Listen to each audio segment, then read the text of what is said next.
Perkenalkan, nama saya Yelsi Elizabeth, NIM 180105159. Di sini saya akan menjelaskan mengenai direct foreign investment atau penanaman modal asing langsung.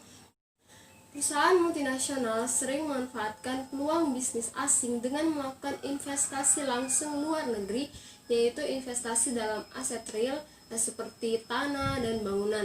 Nah, mereka ini terlibat dalam usaha patungan dengan perusahaan asing atau mengakuisisi perusahaan asing atau juga membentuk anak perusahaan yang baru.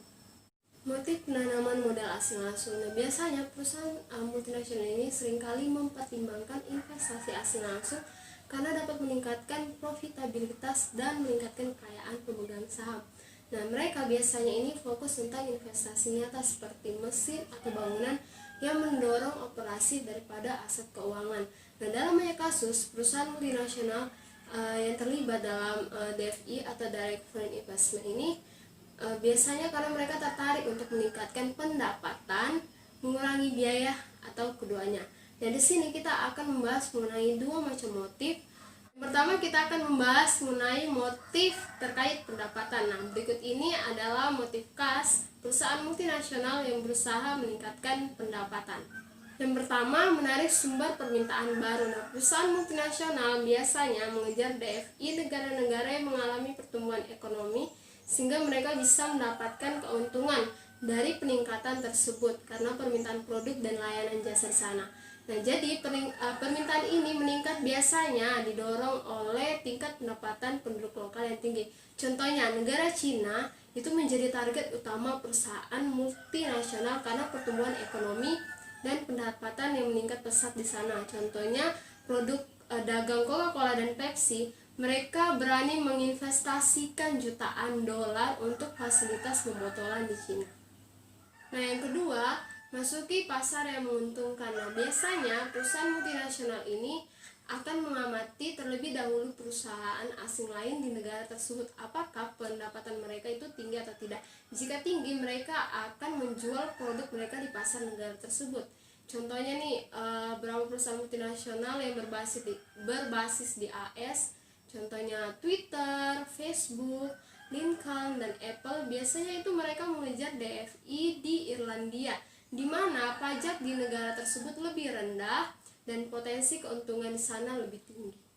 Yang ketiga, memanfaatkan keuntungan monopoli. Contohnya nih, dalam beberapa tahun terakhir, Google itu telah mengakuisisi bisnis di beberapa negara. Keempat, bereaksi terhadap pembatasan perdagangan. Nah, dalam beberapa kasus, perusahaan multinasional ini menggunakan DFI sebagai defensif daripada strategi agresif. Nah, contohnya itu produsen mobil Jepang, mereka akan mendirikan pabrik di Amerika Serikat untuk mengantisipasi mengenai ekspor ke Amerika Serikat yang akan dikenakan pembatasan perdagangan yang lebih ketat. Dan yang terakhir, diversifikasi secara internasional. Dan yang kedua, kita akan membahas mengenai motif terkait biaya. Nah, perusahaan multinasional juga terlibat dalam DFI dalam upaya mengurangi biaya. Nah, motif khas mereka ini itu mereka mencoba untuk memangkas biaya-biaya yang ada. Nah, yang pertama itu motifnya itu manfaat penuh dari skala ekonomi. Contoh itu Facebook mendapatkan keuntungan dari skala ekonomi dengan mengizinkan orang di luar Amerika Serikat untuk mengakses peron tersebut.